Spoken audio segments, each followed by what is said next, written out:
मोदी सरकार जो तानाशाही कर रही है ना, वो ना देखने लायक हो रही है। उसमें सब परेशान है, कोई भी देख लो, किसान परेशान, मजदूर परेशान। इस सरकार ने कोई नहीं छोड़ा, सभी सरकार ने पीट लिए। भाई मतलब 2014 में भी हिंदू खतरे में थे, 2026 में भी हिंदू खतरे में है, तो आपने 12 साल में किया क्या है? मतलब हिंदू खतरे से ही बाहर नहीं आ पा रहे हैं यार, कुछ करो।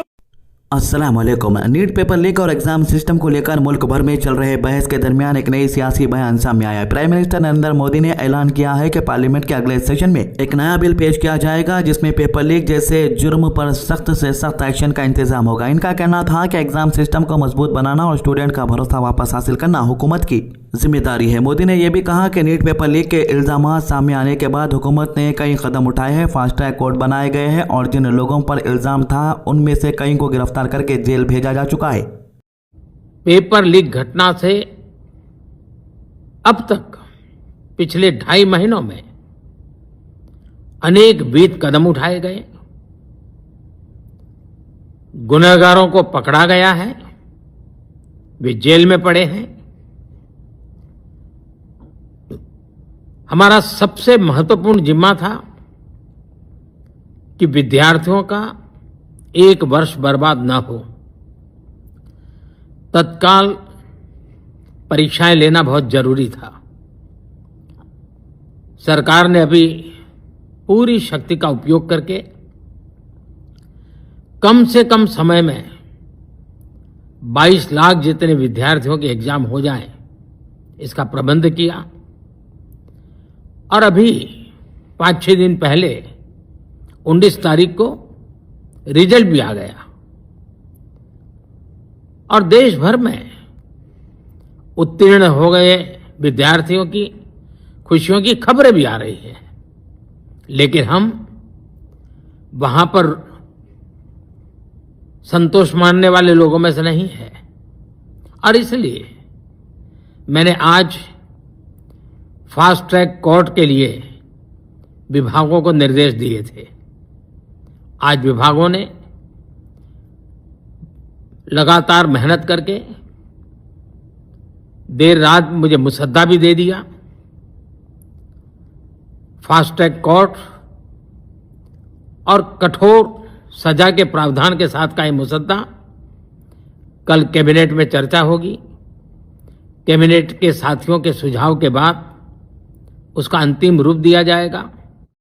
लेकिन प्राइम मिनिस्टर के इस ऐलान के तुरंत बाद कॉकरोच जनता पार्टी यानी सीपीजी ने इस पर तीखा रिएक्शन दिया। पार्टी के नेशनल स्पोक्सपर्सन आशुतोष रंका ने सीधा प्रधानमंत्री को चैलेंज करते हुए कहा, मोदी जी अगर वाकई सबसे सख्त एक्शन लेना चाहते हैं तो कल ही union education minister Dharmendra Pradhan को इनके पोजीशन से हटा दीजिए। हमारे हिसाब से यही सबसे सख्त एक्शन होगा। सीपीजे का मानना है कि सिर्फ नया कानून बनाना काफी नहीं है बल्कि जिम्मेदारी तय करना भी उतना ही जरूरी है। इस बयान के बाद सियासी माहौल और गर्म हो गया। सोशल मीडिया पर इस कमेंट को लेकर लोगों ने मुख्तलिफ राय देनी शुरू कर दी। कुछ लोगों ने सीपीजे के बयान का सपोर्ट किया और कहा कि अगर किसी डिपार्टमेंट में इतनी बड़ी गलती होती है तो उस डिपार्टमेंट के जिम्मेदार अफसर या मिनिस्टर से भी जवाब तलब होना चाहिए। वहीं दूसरी तरफ बीजेपी के सपोर्टर का कहना है कि हुकूमत ने पहले ही एक्शन लेना शुरू कर दिया है और नए बिल एग्जाम सिस्टम को और मजबूत बनाएंगे। कॉकरोच जनता पार्टी के फाउंडर अभिजीत दीपके ने प्राइम मिनिस्टर के ऐलान पर अपना रिएक्शन दिया। इन्होंने सोशल मीडिया प्लेटफॉर्म एक्स पर एक तस्वीर शेयर की। तस्वीर में एक शख्स ऐसा कंपाउंड के गेट का ताला लगा रहा है जिसके चारों तरफ दीवारें ही नजर आ रही थी। इस तस्वीर के जरिए इन्होंने इशारा दिया कि सिर्फ कानून बनाना काफी नहीं है जब तक बुनियादी निजाम को मजबूत नहीं किया जाए। इनका इशारा था कि अगर सिस्टम में पहले से ही कमियां हैं तो सिर्फ गेट लॉक कर देने से मसला हल नहीं होगा।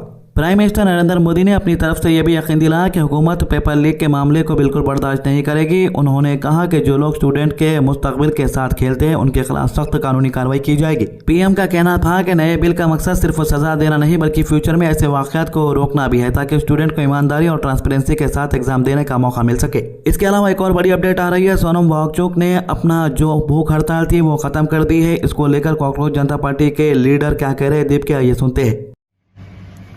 हेलो एवरीवन, सोनम सर ने अपना हंगर स्ट्राइक तोड़ दिया है तो इससे हमें बहुत ही खुशी और राहत मिली है क्योंकि सोनम सर की जो लाइफ है वो इस देश के लिए बहुत ज़्यादा कीमती है।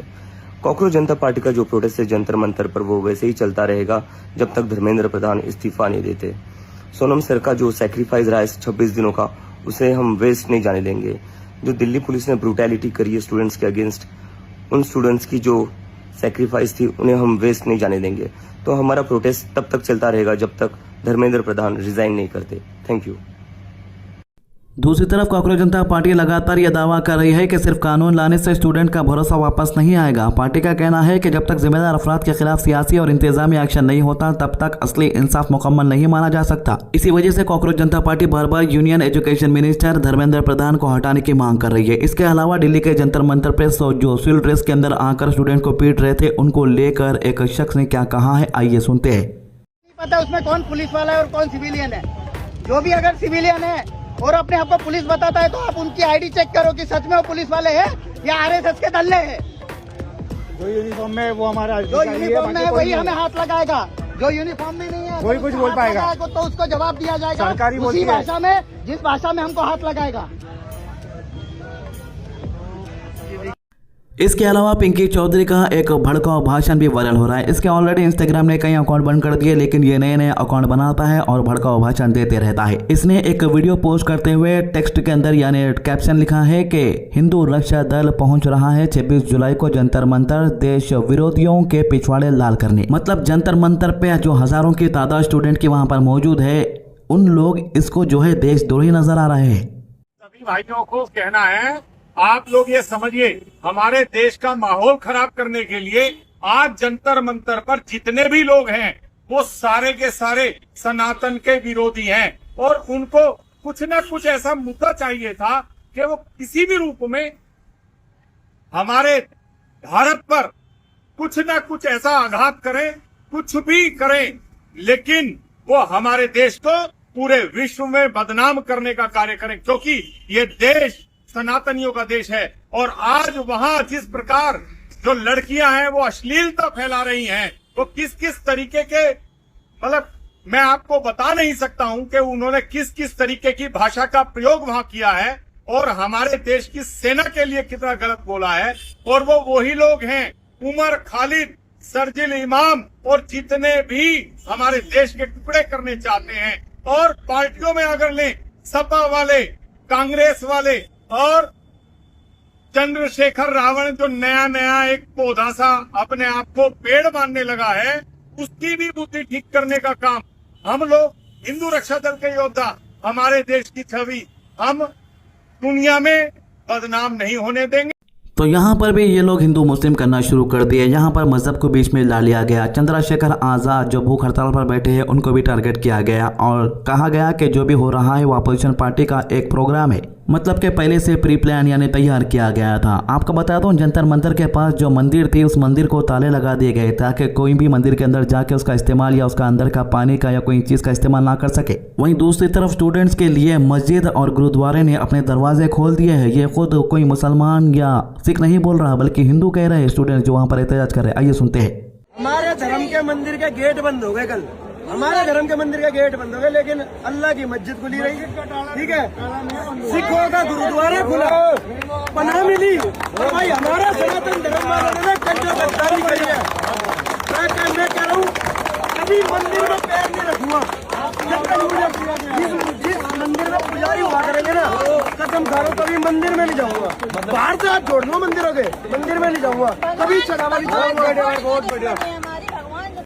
तो ये थी अभी तक की अपडेट। आज की अच्छी बात, हुजूर सल्लल्लाहु अलैहि वसल्लम ने फरमाया ये ईद का दिन है जो अल्लाह ने मुसलमानों के लिए मुकर्रर किया है, लिहाजा जो शख्स जुमे की नमाज पढ़ने आए उसे चाहिए कि गुस्ल करे, अगर खुशबू मौजूद हो तो लगाए और मिसवाक ज़रूर किया करो। इब्न माजा 1098। हमारे चैनल को सब्सक्राइब कीजिए, वीडियोस को ज़्यादा से ज़्यादा लोगों तक शेयर कीजिए, नमाज की पाबंदी कीजिए, कुरान की तिलावत कीजिए और दुआ में याद रखिए। अल्लाह हाफिज़।